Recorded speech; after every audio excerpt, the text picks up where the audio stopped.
before I get started, like this video if you can please, or if you listen to the audio, like the audio, comment all you like about what you thought about the fight cards at the Invicta FC 18 and at the UFC 201 card. Love to hear from any of you and discuss this with you folks. Jump onto our Facebook page, Twitter, whatever. We're on there. Interact with us, join in with us. We love fighting, we love talking fights. So let's get into this. Ladies and gentlemen, we are live from the Isle of Man in the UK. This is John and Mike's MMA Corner. Okay, fight fans, I'm going to talk about the results. Little twist on what we usually do. We'll do the results, and then during the week we're going to do the upcoming preview to what's coming up and the news and stuff. The Invicta FC 18 card and then the UFC 201 results. Not all of them, but we're going to go into some fights that mattered or that caught my eye. Go into the Invicta FC 18 card first. Aspen Ladd beat Jessica Hoy in a TKO in the second round.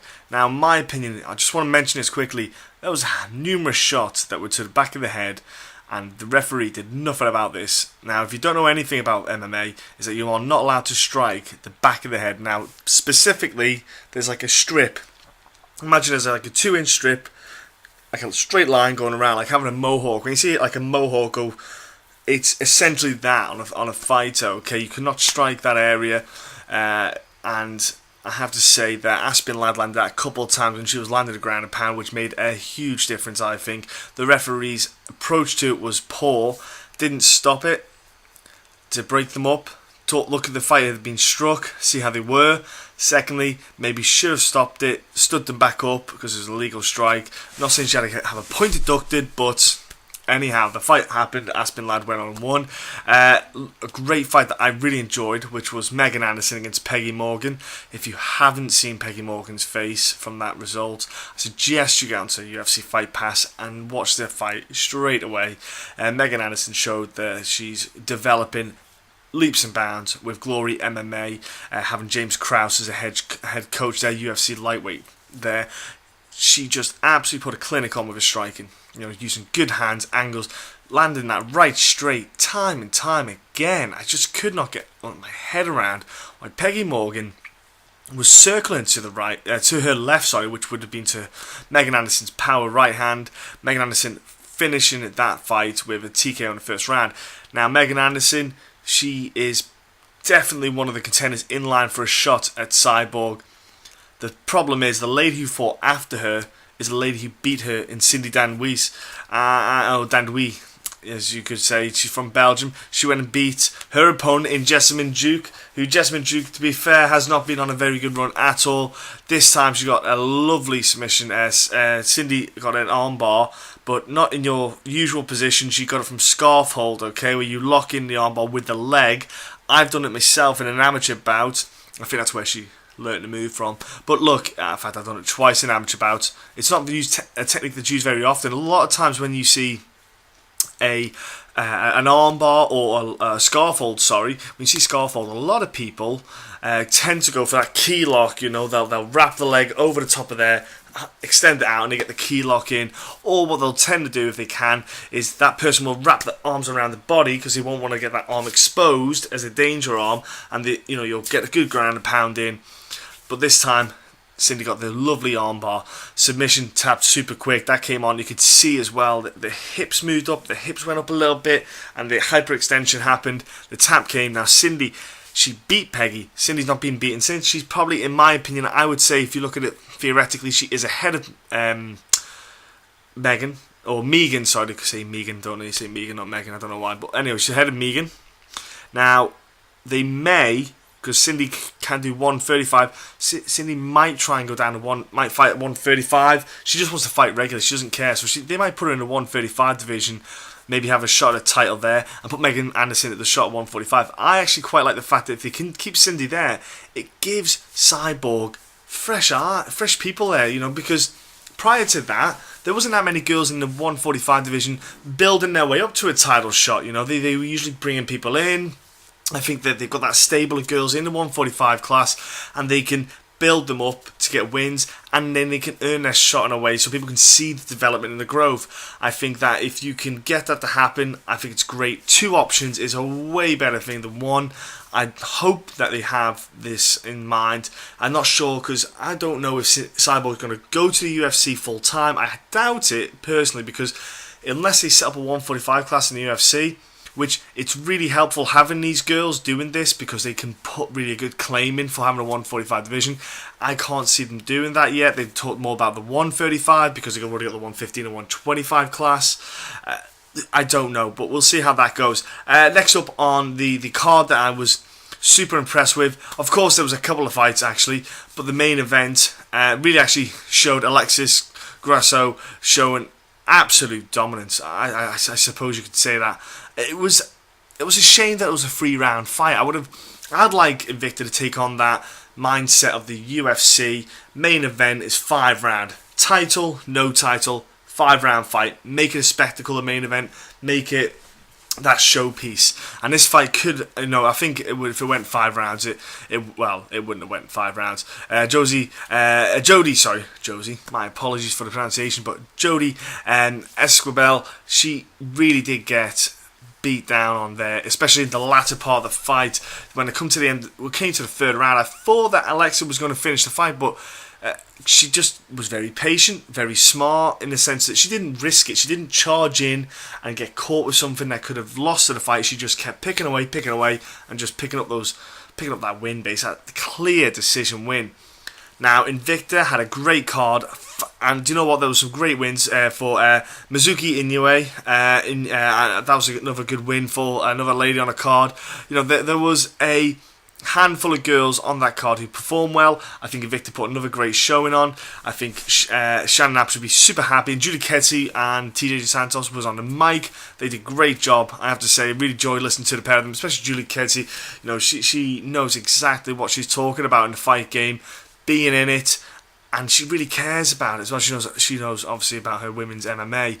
I have to say, ladies and gentlemen, get UFC Fight Pass if you haven't got it. I will keep pressing people to buy it. Go and watch the fight card. It was well worth the watch. Let's move over to UFC 201. Now, before I go into depth on the fight itself, it was a fight card that probably would go under the radar of all the pay-per-views this year. It'll probably be the lesser of all the pay-per-views. Just going to quickly wet my throat. Anywho, so fights that stood out on the card. I'm not saying they were few and far between. Jorge Masvidal finally got on the right end of a decision, in a way. He had a string of bad luck with decisions. Got a decision win against Ross Pearson, deservedly so. He was clearly the winner in that fight. I think for Ross Pearson, the range was a big factor. He just couldn't get in on that Jorge Masvidal jab. It was causing a lot of problems, and especially when getting rocked in the 2nd round. I don't think Ross fully recovered.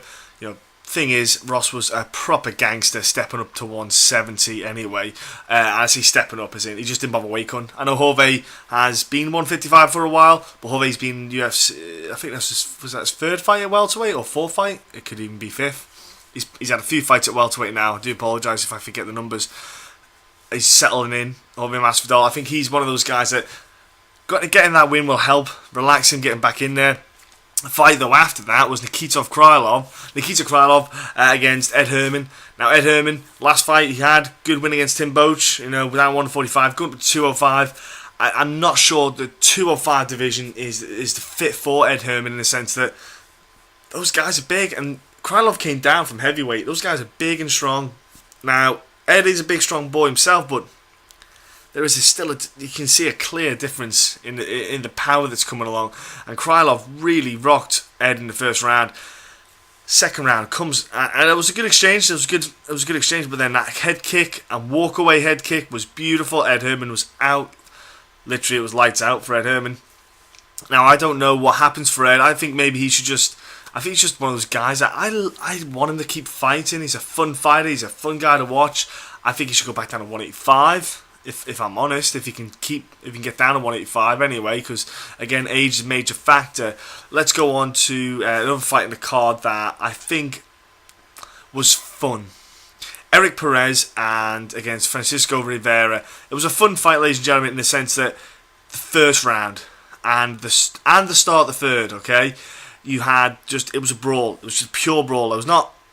Eric Perez was baited in to Rivera and played Rivera's game, but then second round he went to the game plan that he probably should have had at the start of the fight, and was beautiful on the outside. Good footwork, coming in, pepper, stepping away. Rivera was just trying to swing and he was that split second late. He was just always missing those meaningful shots that he was trying to land.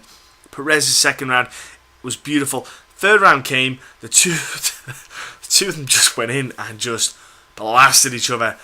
Rivera was just gassed after that. He fell down. Perez just fell on him to get the takedown. He went for a double leg, but there wasn't a lot of driving in. It was more Rivera falling over. Got the takedown in and just stayed on top of him. Just got what he needed for the win decision. I think if Perez went into that third round like he did in the second round, he probably would have got a cleaner finish, let's say. Now, man, this was something I did not see coming.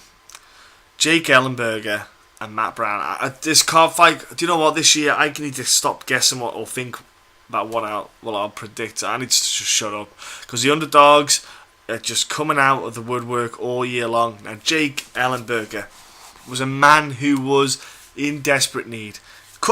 He was actually cut from the UFC. He begged Dana White for one more fight. He'd been working at King's MMA.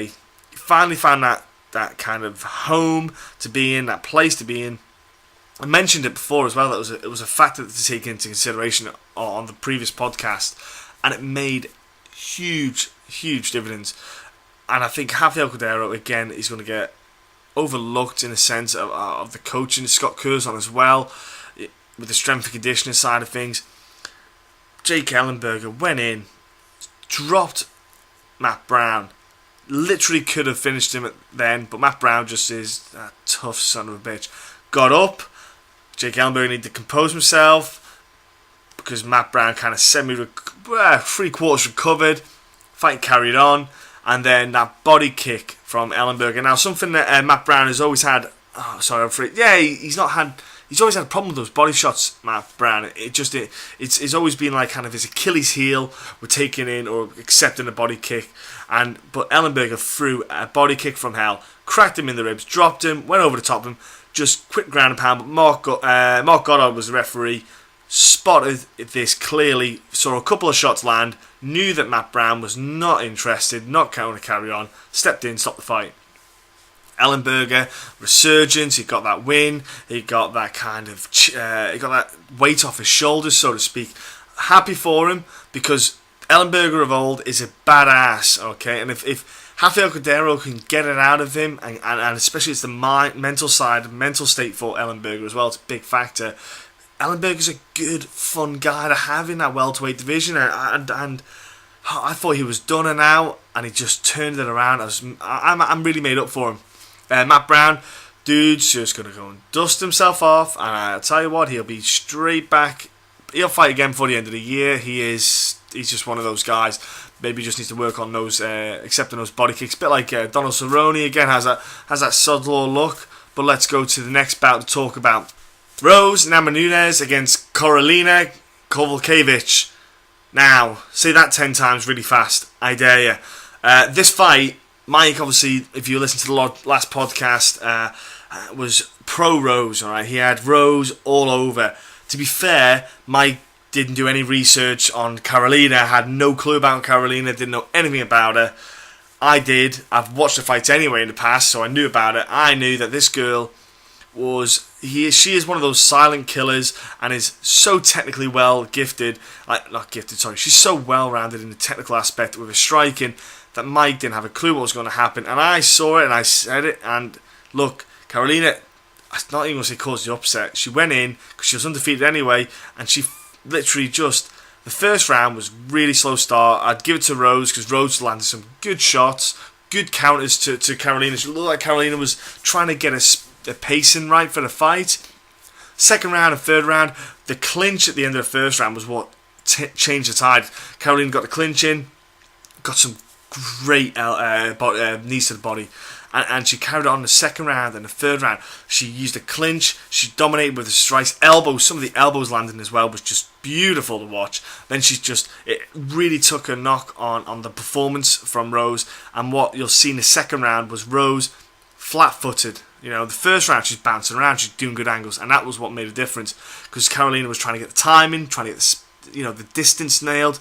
But then the second round, she was just easy to crack onto. Rose just couldn't get that angles because she was tired from those body shots. It takes a lot out of you, folks. It really does. And she gets that win. She gets that decision win. She basically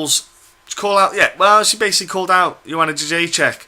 They're already discussing Joanna against Carolina in Poland. I fucking love this idea. I love the fact that you could have two European title fights happening, because you've got Bisping Hendo and Carolina and Joanna. I love it. I want it to happen. That will probably happen you're probably looking November, December time. I hope they put it in Poland. It'll be a great thing for the card. That'll be a great card. I'm not saying who's going to win it, but what I do love is the fact that both girls are going to stand up and throw. Now, Carolina, though, showed some really good technical defense on the ground when she was against Rose. Rose was trying to get the armbar in, and she tried to get a heel hook or leg lock, some form of leg lock or heel hook. Couldn't quite nail them. Both of them were never in. They were never in place. She was going for them, but Carolina showed some great technical aspect in that sense. Was stopping them before they were getting near, got out of them, and kept on with the ground and pound. I was super impressed with that side of things, because it answered a lot of people's questions that maybe they were doubting. So that was something that people will look forward to in her fight against Joanna, where if it did go to the ground, that she's definitely got that aspect in her bag, because Rose is no mug on the ground, because you got to look at the fight she had against Paige Van Zandt, the pacing that she had against Paige. She outworked Paige. Her grappling was fucking awesome. So look, that's a good win. The main event, I'm going to have to apologise again. Tyron Woodley, oh my word, sir, absolutely starched Robbie Lawler, and Robbie Lawler said it himself. It was a 5-round fight. Robbie Lawler, he was just too off. It was too off with Tyron. He wasn't engaging enough. He was just standing off, and Tyron was just, he went in for that killer strike, threw that jab out, and then came over with the right. Robbie Lawler was going into the power hand as well, which was the other problem. If someone's got a good power hand, if someone's powerful with their right straight, when they crack that, it's going to suck, it's going to hurt. They've got Dan Henderson knockout power, Tyron Woodley, let's just say someone else, Alistair Overeem, that dude can crack you out with one shot. Mark Hunt, Roy Nelson. Do not circle to your left. If they've got that power right, you circle to your right. The only time you'll circle that way is if they're far enough away that they won't land this punch. Robbie just, he got that one those little things make a difference, folks. Those little mistakes, and even he knows it. That one mistake, that tiny little mistake, made this whole thing a loss. Now Tyron Woodley wins welterweight title. Again, another title holder has lost their belt. Another champion is crowned this year. It's a year of underdogs, or so to speak, but also, the titles keep switching hands. It shows how close the competition is. It doesn't show that people are not good enough to hold the title. It shows how good and how tight each weight class is. Apart from Demetrius Johnson's flyweight division, because he's a freak and it doesn't count. He's like a super freak of not human. All right, but Tyron Woodley then went on to call out George St. Pierre and Nick Diaz. Yes, I know.